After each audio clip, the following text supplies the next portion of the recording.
doors, bolt your windows, and turn off the lights.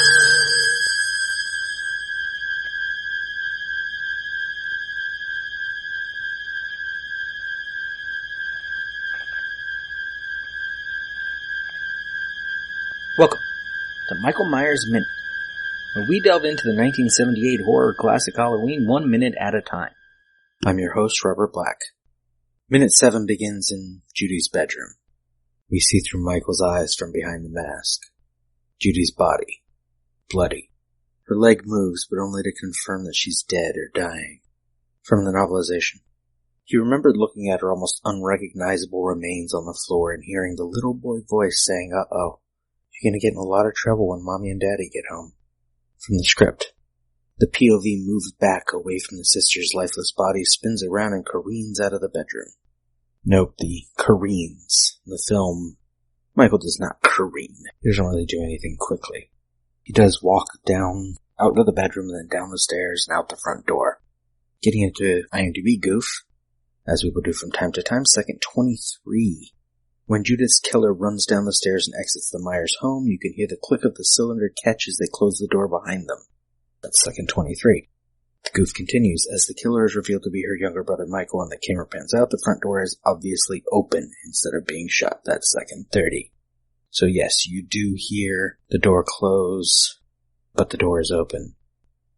The car approaches. Mother and father exit the car. Mother is Edith in the novel, Audrey in the Chaos Comics, Deborah in the 2007 remake. Her maiden name is Taylor. And I don't know who's playing her here. I haven't been inserting in these remixes, but I thought I'd insert here in case someone's listening to the show for the first time. This mystery about who plays the mother comes up again and again, and it's one of the couple things I didn't solve. So if you know anything, get in touch. She goes uncredited, and I have seen no note about who she is anywhere online. The Chaos Comics choose to name her Audrey, probably because, as we'll see in a made-for-TV scene that follows right after this minute, Michael's middle name is Audrey. In the novel, Edith's grandfather was executed by hanging after shooting a couple at a dance in the 1890s. We'll get back to that about 20 minutes, I think it is. I think it's around minute 37, 38, when Sheriff Brackett tells this story to Loomis. It is something Loomis doesn't know about Michael or the Myers family. The novelization does not comment on it, but this suggests a matrilineal link for the curse passed down from Enda in the prologue, which will eventually link into the next generation in one Halloween timeline, at the end of Halloween 4 as Jamie stabs her mother. Father is Peter Myers, Donald in the novelization. He's portrayed by George O'Hanlon Jr. O'Hanlon's previous credits include Schlock, Our Time, Where Have All the People Gone, The Missing Are Deadly, Rafferty and the Gold Dust Twins, The MASH TV show, Smash Up on Interstate 5, Petrocelli, The Hardy Boys' Nancy Drew Mysteries, where Jamie Lee Curtis auditioned for the role of Nancy Drew, by the way, and The Evil. Per the larger story, outside just this film, they have 3 children. Judith, Michael, and Cynthia. And can I just say, I wish there was more access to this stuff. Like, I'm getting character names from the wikis, because while there were comics from Chaos Comics and Devil's Due, they're not readily available. They're not in print currently. They're not digitized. The novelization you can't really buy. I think the cheapest I've seen a copy of it is like $140. And I wasn't spending that, so I found someone who had an EPUB. I methodically copied and pasted pieces I would need to put into my script for these episodes. There's behind-the-scenes documentaries, there's a few of them, but they all cover a lot of the same material. Nothing is as thorough. To be fair, I haven't watched these yet, but I have them on my watch list on Shudder. As Never Sleep Again, the Elm Street documentary, it's 4 hours long. Crystal Lake Memories is almost 7 hours long. I did recently receive Halloween 25 Years of Terror 2-disc set, which has a lot of behind-the-scenes stuff. I haven't had a chance to watch it. But the documentaries I've seen, a lot of them cover the same stuff. And I wish there was a little more. And it occurred to me as I'm going off script here for a moment, maybe that's what I'm doing. putting all this behind the scenes information together, putting all of the location information, the history, the philosophy, the stuff from the John Carpenter book, the Jamie Lee Curtis book, from whatever I can find, and piecing it together in this minute-by-minute format makes it work. I hope. Anyway, note the following from the script. At top speed, the POV races through the darkened house to the front door, out the door, down the steps, and rapidly up the street. The camera careens along in frenzied flight up the sidewalk, up a small side alley, down someone's backyard, then to a sudden abrupt halt in front of mother and father just coming out of a neighbor's house. See, in the script, Michael runs to them. In the film, they're just arriving home from wherever they have gone.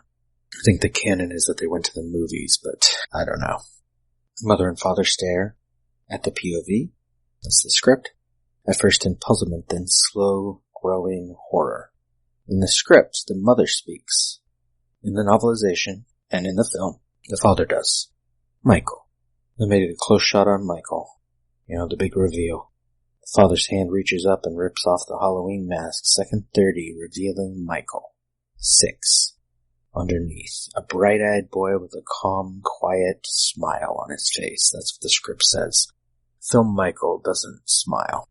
Will Sandin had just turned 9 on April 8th. Michael is, of course, supposed to be 6 this time. This is Will Sandin's only film credit on IMDb. The camera pulls back. I believe this is the only shot in the film where they have a crane. It raises up. We see that this young boy is holding a bloody knife. And on the one hand, his parents stand around awkwardly, and yeah, that's worth making fun of. But also we get to another IMDb goof, which I don't think is a goof. I think arguably it's some supernatural element. The house was previously dark. As the crane goes up, we see that the lights are on. I guess creepy freshman murderer Michael Myers needs a little backlighting. The crane rises, and the minute ends.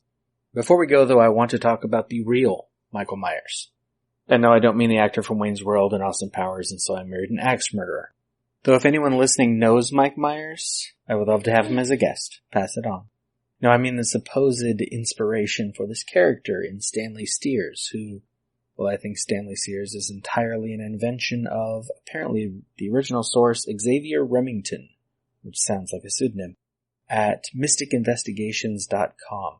As is the case with many supernatural occurrences, the government covers up the truth and suppresses any media from reporting on the facts for many reasons, including the prevention of public panic. Virtually all evidence related to the real Michael Myers has vanished into thin air, writes Remington. No red flags there that this is all made up.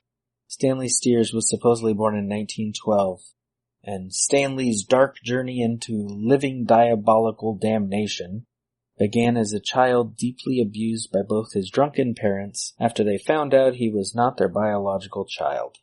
Their real child was taken home by another couple, and all three died in a car crash on the way home from the hospital. It was found out later that a malevolent nurse would switch babies in the nursery just for sick kicks. The nurse was in jail for a time, but once she got out, she was later killed by Stanley. Stan's abusive adopted parents had another baby, a girl named Susie, who they purposely treated like a princess. She later became abusive towards Stanley as well. And I'm kind of bored of this story already. Remington is basically trying to one-up Rob Zombie on explaining Michael's abused origins. I have numerous questions, like, how did the Steers figure out the baby wasn't theirs? It's the 19-teens. Are these folks in Iowa getting DNA tests on a whim? When 11-year-old Stanley isn't allowed to trick-or-treat in 1923, which we will see in minute 17, trick-or-treating wasn't then the thing we know it as in more recent history. His sister, younger than he is, remember, gets home at midnight from a Halloween party, also not a thing in 1923. He killed her, killed his parents, killed the family dog, Mr. Snookers, which is a nice detail, but then Remington has to ruin it. Quote, Snookers was known as the terror of the neighborhood, so Stanley did everyone a favor on that front. End quote. He supposedly killed several school bullies, killed the entire family of a classmate, but was captured the next sunrise by federal agents who, quote, promptly swooped in to scurry him away to a secret mental institution for further study, while suppressing all records of the Halloween night events. Bullshit. Please No one spread this Stanley Steers stuff around anymore. That is all from Minute 7. Michael Myers Minute is a production of Lemming Drops Studio. You can find more content at lemmingdrops.com. You can stalk me on Twitter and Facebook at Myers Minute, or Instagram, Michael Myers Minute. Or join our Facebook listeners group, 45 Lambkin Lane. Don't forget to subscribe and leave us a nice review if you like what you hear. Until next time. See you later. Bye.